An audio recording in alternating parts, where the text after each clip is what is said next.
Hello students, कैसे हो आप सभी का वेलकम आज के न्यू सेशन में। और आज के न्यू सेशन में अपन डिस्कस करने वाले हैं एयरफोर्स के बारे में। भी आप एयरफोर्स में ज्वाइन किस तरीके से हो सकते हो, क्या इसकी प्रोसेस रहती है, कौन कौन से बच्चे हैं वो एयरफोर्स का एग्ज़ाम दे सकते हैं, और किस तरीके से एग्ज़ाम होता है, कैसे एग्ज़ाम कंडक्ट करवाया जाता है, और एयरफोर्स में ज्वाइन होना कितना ईजी है या डिफ़िकल्ट है, कितने स्टेज से अपन को गुजरना होता है, सब चीज़ें अपन वन बाय वन यहाँ पे देखने वाले हैं। इसके साथ साथ एग्ज़ाम कब भरे जाते हैं, एग्ज़ाम कब होते हैं, और कितनी बार एग्ज़ाम होते हैं, कितनी बार मेडिकल होता है, सब चीज़ें अपन वन बाय वन यहाँ पे देखने वाले हैं।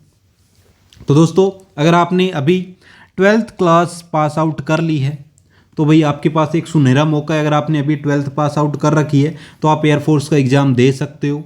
100% आप एयरफोर्स का एग्ज़ाम दे सकते हो। कौन कौन सी जो है क्राइटेरिया है जिसके थ्रू आपको आगे चलना होता है, कौन कौन सी चीज़ों का आपको ध्यान रखना होता है, सब चीज़ें अपन इस सेशन में देखने वाले हैं।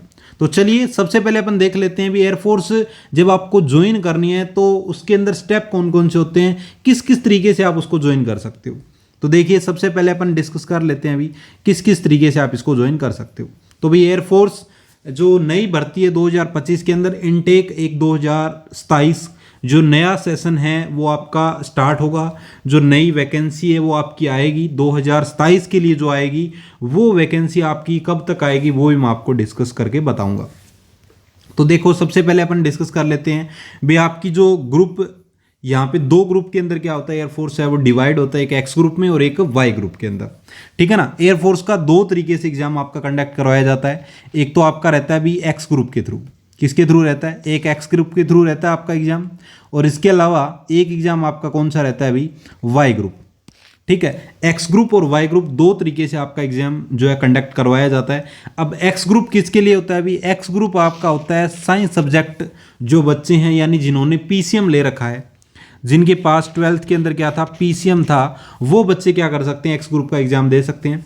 वाई ग्रुप की अपन बात करें, ये होता है नॉन साइंस सब्जेक्ट के लिए, जिनके पास चाहे पीसीएम हो या ना हो कोई दिक्कत नहीं है, यानी कि जिनके पास आर्ट हो या कॉमर्स हो या साइंस हो या बायो हो, कुछ भी अलग कोई भी हो, नो प्रॉब्लम, बस हाँ 12th उसकी होनी चाहिए। ठीक है ना। तो साइंस सब्जेक्ट वाले तो क्या दे सकते हैं, एक्स ग्रुप का एग्जाम दे सकते हैं। और जो आपके नॉन साइंस वाले हैं, जो भी अदर जो रहेगी अपनी कैटेगरी, वो क्या कर सकते हैं, वाई ग्रुप का एग्जाम अपना दे सकते हैं। इसके अलावा जो एक्स ग्रुप वाले बच्चे हैं वो वाई ग्रुप का भी एग्जाम दे सकते हैं, यानी कि जो पीसीएम वाले बच्चे हैं ना, यानी फिजिक्स केमिस्ट्री मैथ जिन्होंने 12th क्लास के अंदर जिनके पास कंपलसरी ये सब्जेक्ट थे, वो बच्चे क्या कर सकते हैं, वाई का भी एग्जाम साथ में दे सकते हैं। ठीक है। एक्स के साथ साथ वो वाई का भी अप्लाई कर सकते हैं। अब आपका यहाँ पे क्या होना चाहिए भी, अगर आपने 12th क्लास पास आउट कर ली तो किन किन चीज़ों को आपको ध्यान रखना है भी। 12th क्लास अगर आपने पास आउट कर रखी है तो भाई पीसीएम आपके पास होना चाहिए। अगर आप एक्स ग्रुप का एग्जाम देने जा रहे हो तो आपके पास क्या होना चाहिए, जो है यहाँ पे सबसे पहले पीसीएम होना चाहिए। पीसीएम के अंदर बोले तो आपकी जो +2 आपने की है, जो आपने +2 आपने की है वो क्या होना चाहिए, math, physics and English with 50%, यानी कि 50% जो आपके मिनिमम यहाँ पे मिनिमम मार्क्स यहाँ पे मांगे गए हैं मैथ्स, फिजिक्स, इंग्लिश के अंदर।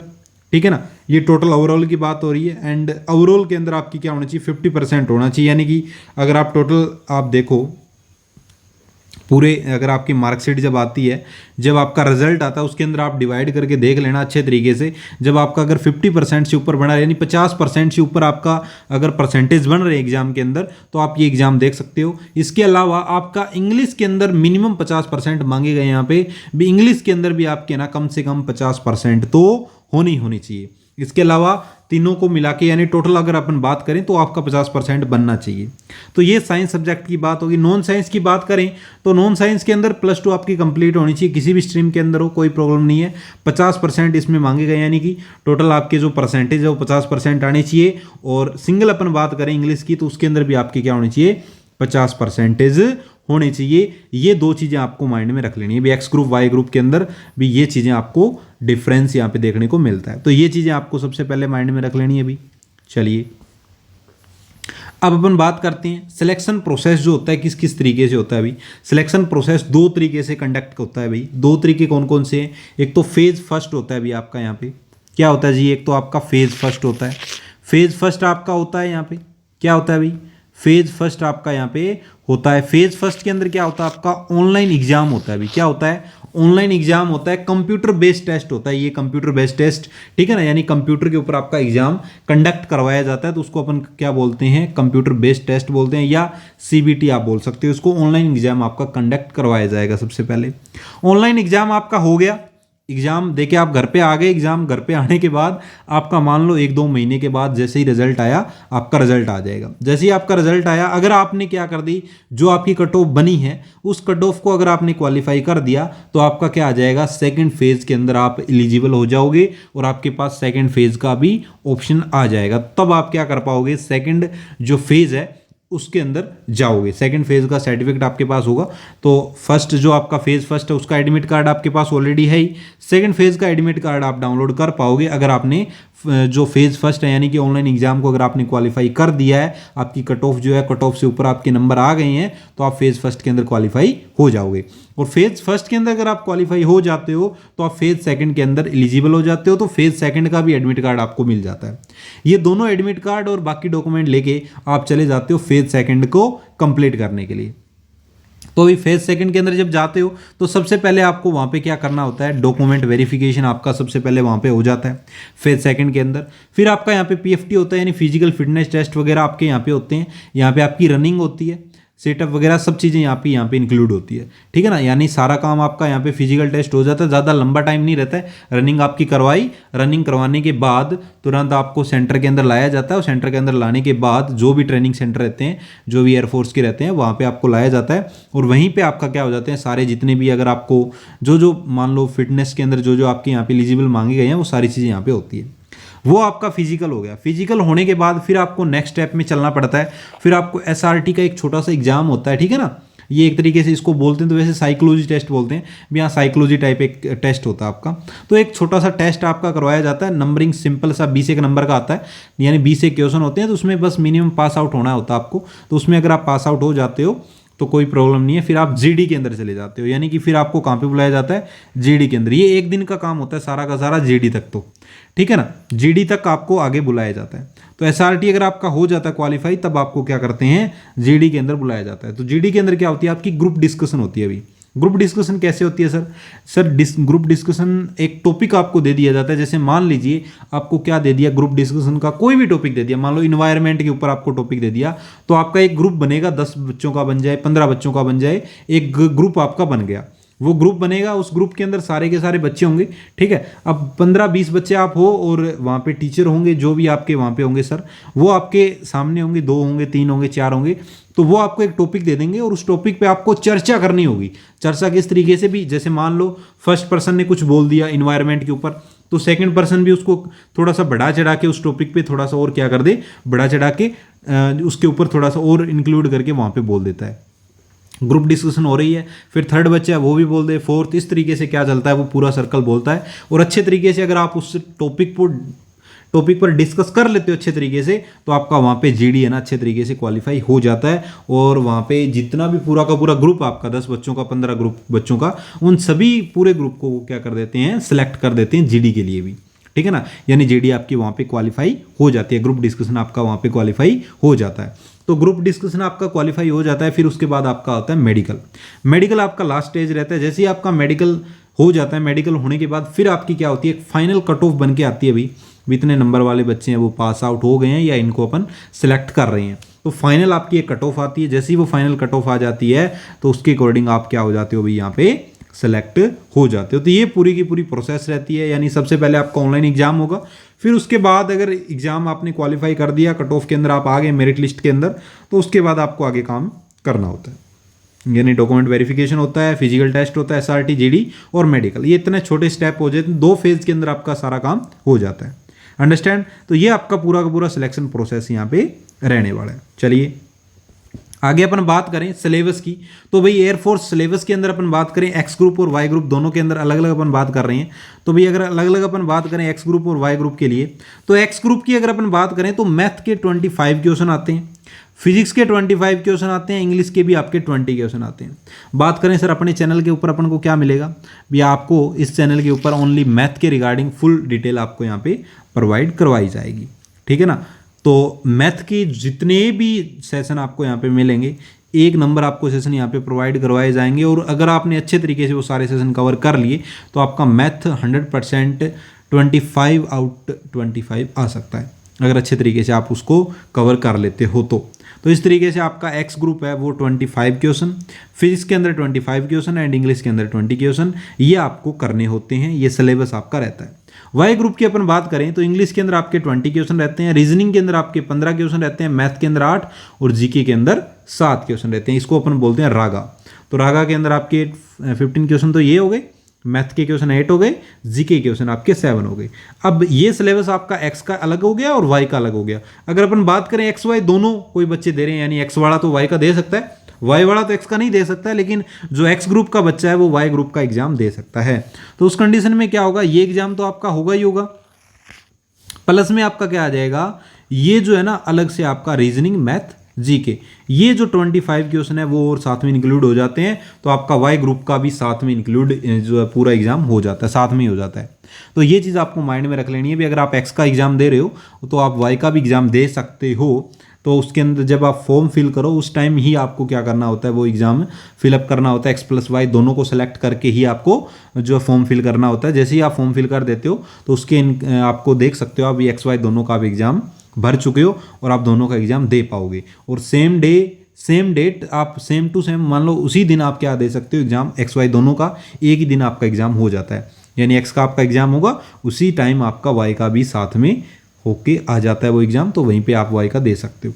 तो इस तरीके से XY दोनों का एग्जाम आप एक साथ दे सकते हो। और जो बच्चे ओनली वाई ग्रुप के हैं तो वो ओनली वाई का ही दे सकते हैं, वो एक्स ग्रुप का एग्जाम नहीं दे सकते हैं, क्योंकि उनके पास क्या नहीं है, पीसीएम नहीं है। जो बच्चे पीसीएम वाले हैं वो ही वाई ग्रुप का एग्जाम दे सकते हैं, क्योंकि वो एनी स्ट्रीम के अंदर आ जाते हैं, तो वो वाई ग्रुप का एग्जाम दे सकते हैं।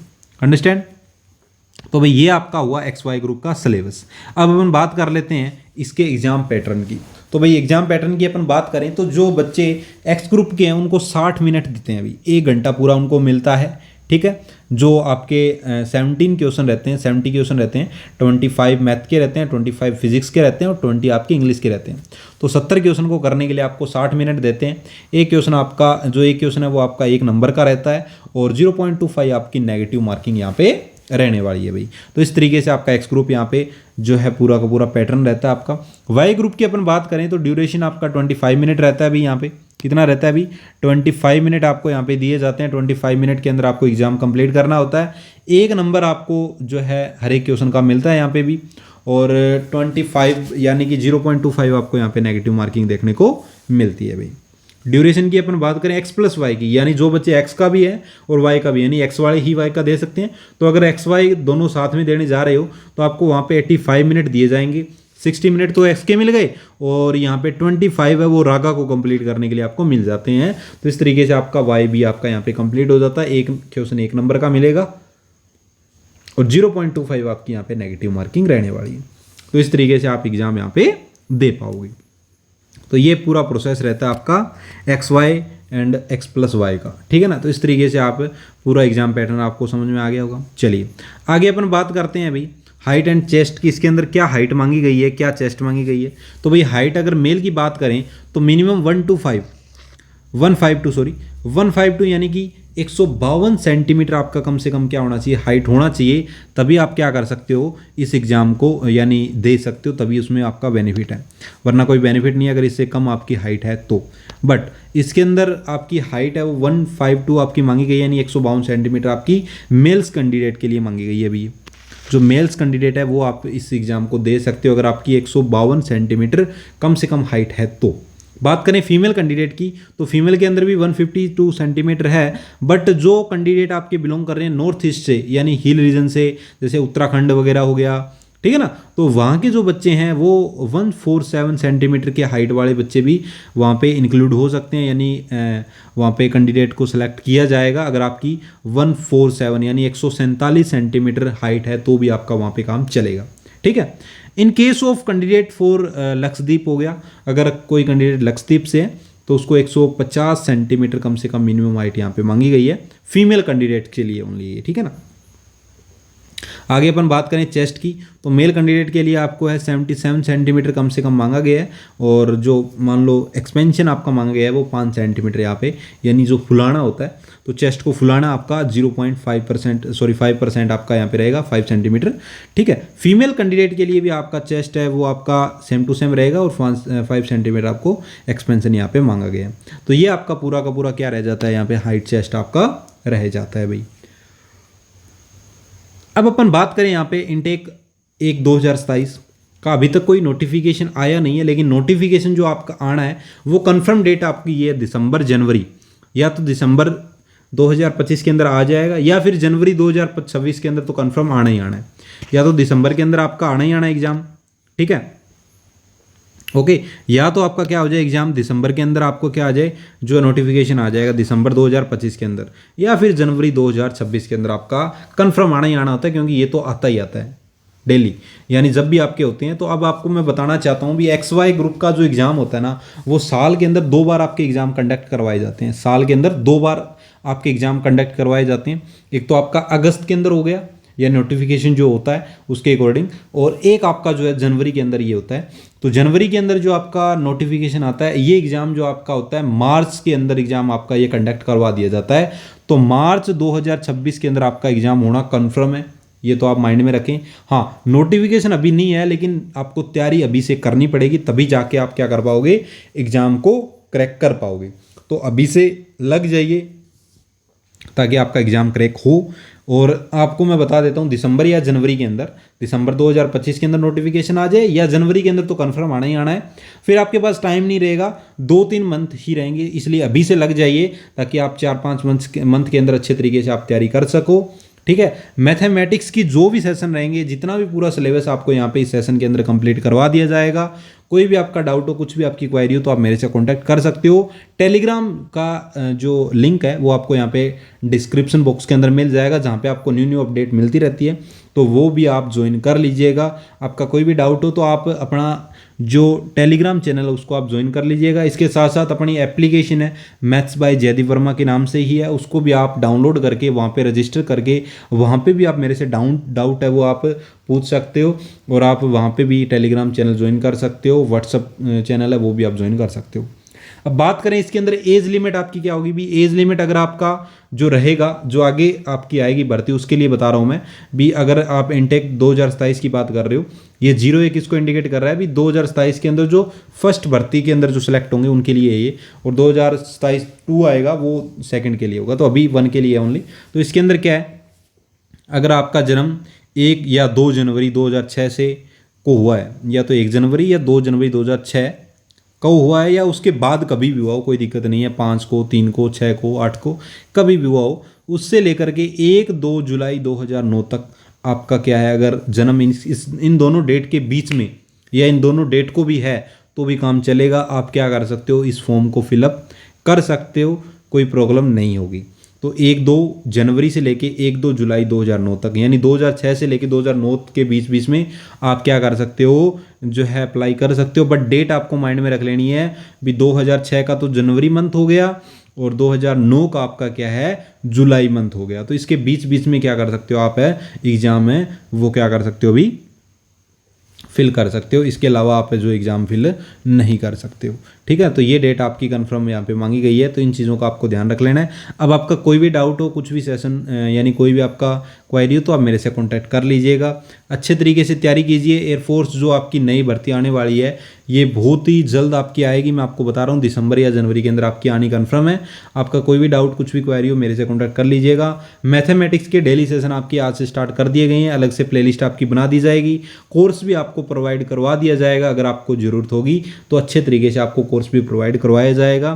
तो आप मेरे से कांटेक्ट कर सकते हो। टेलीग्राम चैनल आप ज्वाइन कर सकते हो, वहाँ से आप मेरे से कांटेक्ट कर सकते हो। आपको जस्ट टेलीग्राम चैनल ज्वाइन कर लेना है और आप मेरे से आप वहाँ से कांटेक्ट कर सकते हो।